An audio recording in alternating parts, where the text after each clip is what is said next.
Displacement in 5 minutes. For those of you who already know what displacement is, why are you still here?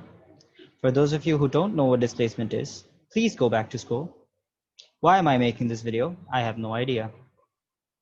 Displacement is a vector quantity. A vector quantity is one which has both magnitude and direction. Magnitude means how big, direction means where. Distance is a scalar quantity.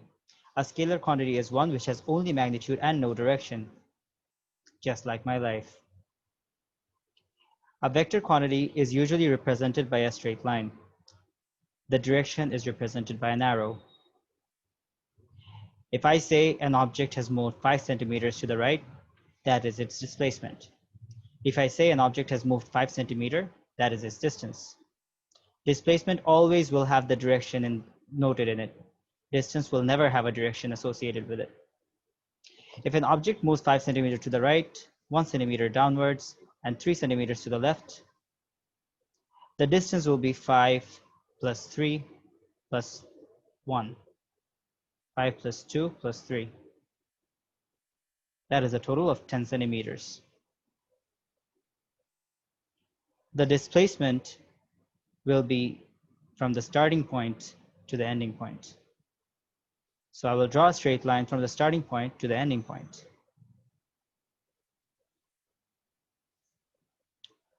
Displacements are always drawn from head to tail.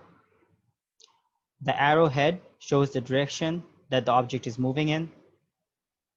So everything is going to move in phase. The resultant is going to move in opposite phase. That is, it is going to be drawn from tail to tail and head to head. The resultant can be calculated by making this a right-angled triangle.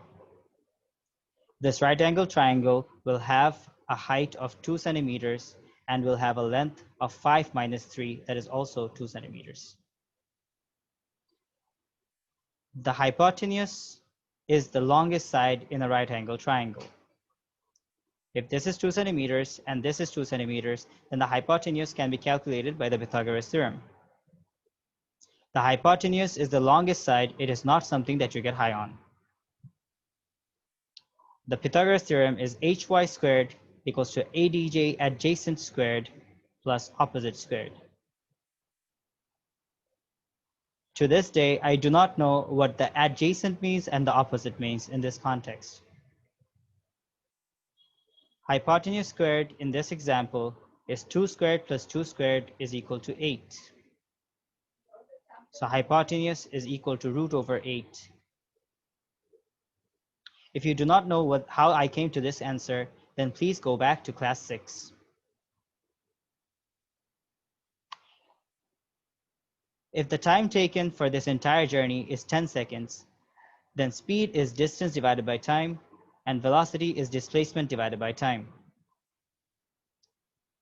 The speed in this example is 10 divided by 10, since our distance was 10, which is 1 centimeter per second. And the velocity for this entire journey is root over 8 divided by 10, displacement divided by time, root over 8 divided by 10, which is something that I do not know because I do not have a calculator with me at the time. The time taken for a journey can be found using a stopwatch.